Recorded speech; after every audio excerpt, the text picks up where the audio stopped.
you're going to continue to slice your driver until you understand these two concepts. One of them has to do with your setup, and one of them has to do with how you release the golf club. When we're hitting the driver, it is the one club that every time we swing it and hit it, the ball is on a tee. And in order to maximize our distance, we want to hit slightly up on the golf ball.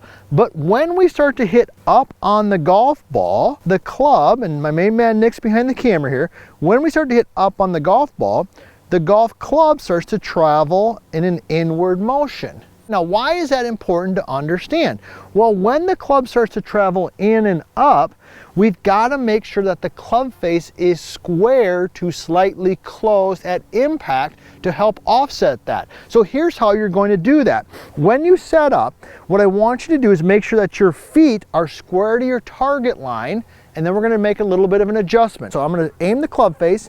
Club face is square to my target, which is the orange pole out there. I'm going to set my stance, my toes square to my target line, but here's the key. Because we hit slightly up on it, to accommodate for that, I want you to slightly close your stance. Let me say that again. I want you to slightly close your stance when you're swinging your driver. So when you're set up, the club face is square, and your stance is ever so slightly closed. How can you go about doing that? Well, let's walk through that. And then we're going to talk about the other concept of understanding how to release the golf club and why it's so important when we're swinging the driver. Let's put our feet together.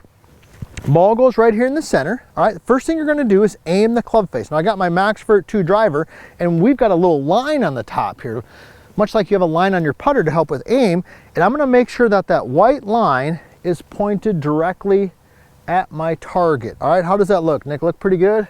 All right, Nick gave me a thumbs up. Make sure you give us a thumbs up. Be sure to like this video. And hey, tell us where you're from. Put that in the comments. We love hearing where everybody's from. So here we go.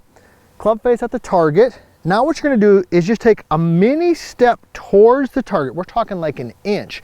But make sure that as you do that, it goes slightly in front of your trail foot. Everybody see that? So I'm square.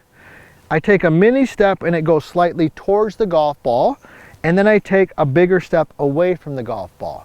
If you don't believe me, that's okay. You wouldn't be the first person. Do this. Watch Greg Norman and watch him set up to the driver. This is what you'll see. He'll come in here, he's got his stance closed, and boom, you'll see him go through that same process. Because when the stance is ever so slightly closed to the target line with the club face, this is the key, club face square to the target line, what's going to happen is it's going to promote more of an in to outward motion with a square club face. That's going to give you the draw you're looking for. So let me go ahead and hit one, and then we're going to talk about that other part of releasing the golf club. So stance slightly closed, club face square to the target, so the club face is closed to my stance. Oh, did that draw, Nick?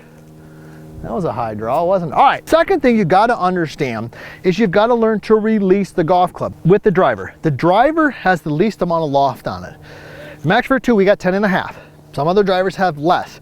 I have personally found after 30 plus years of coaching golf that more loft is better. So think about your wedge, right? Your wedge has a lot more loft than your 3-iron, right? So therefore, you're gonna be less prone to slicing it or hooking it or whatever, right? When you get a driver, I would advocate you have a little bit more loft on it. Now, in order to get this club face back to square, because it's also longer, in addition to having less loft, you've gotta learn to release it. Now, we call it laying the club over, all right? So this would be, and my main man Nick can get this, this is right here. We'll focus on the club head.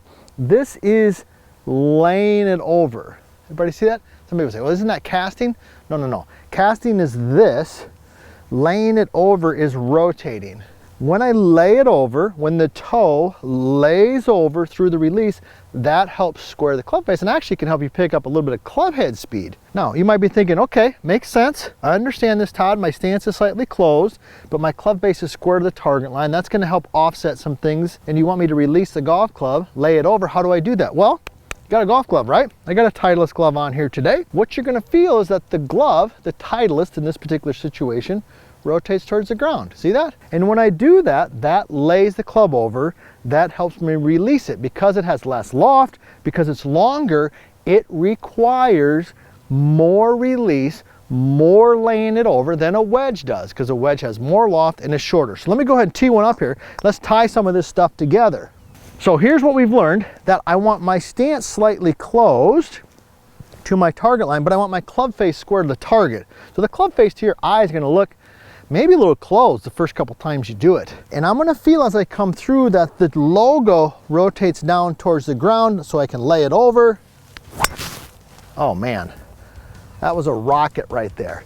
Now that we fixed the slice with your driver, check out my next video. And if you want to personally work with me and the golf team here at VLS Golf on your golf game, check out VLScoaching.com.